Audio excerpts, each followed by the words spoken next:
அதோட ருசியை வேற எதாலையாவது அடிச்சுக்க முடியுமா? எங்க அம்மா பண்ற ஃப்ரைட் நூடுல்ஸ் கூட ரொம்ப வித்தியாசமா நல்லா இருக்கும். அம்மா அப்படி இல்ல. ஆனா எங்க அம்மா எப்பவும் மிச்சம் மீதி இருக்கிறத வச்சுதான் ஃப்ரைட் நூடுல்ஸ் செய்வாங்க. ஆனாலும் ருசியா இருக்கும். எங்க அம்மா அதை நல்லா செய்வாங்க. எங்க அம்மா அதை எப்படி தெரியுமா செய்வாங்க? அதுல நிறைய கடல் உணவுலாம் போட்டு சூப்பரா செய்வாங்க தெரியுமா? அது ரொம்ப அட்டகாசமா இருக்கும். சாப்பிட்டதே தெரியாது. அப்படியே உள்ள போயிட்டே இருக்கும். போது வாய மூடுங்க. அந்த ஃப்ரைட் நூடுல்ஸ் நல்லா இருக்காது, என்னைக்குமே நல்லா இருக்காது. கொஞ்சம் அங்க பாருங்க.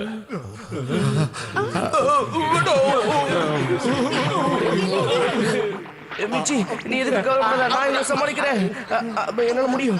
இதை எப்படி எங்களால சாப்பிட முடியும்? எனக்கு இதெல்லாம் சுத்தமா பிடிக்கல. நாம குழந்தைகளை தேடித்தானே இங்க வந்தோம். என் குழந்தை இனிமே இவங்க யாரும் ஃப்ரைட் நூடுல்ஸ் சமைக்கவே மாட்டாங்க.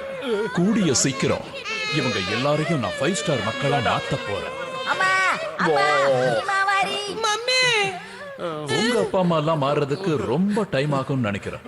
அதனால நான் உங்களுக்கு இப்பவே பயிற்சி கொடுக்க ஆரம்பிச்சேன்னா நீங்க சீக்கிரமாவே 5 ஸ்டார் மக்களா மாறிடுவீங்க. அப்புறம் எந்த பிரச்சனையும் வராது.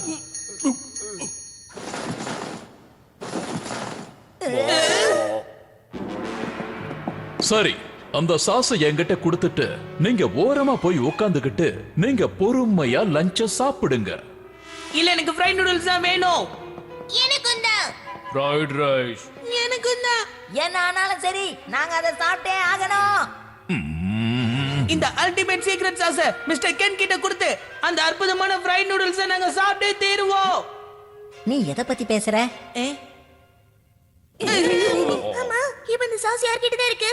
கடைசியா நான் அதை போ கிட்ட கொடுத்தேன். ஆனா அதுக்கப்புறம் நான் அதை மசா கிட்ட கொடுத்துட்டேனே. நான் அப்புறமா செஞ்சன் கிட்ட கொடுத்தேன்.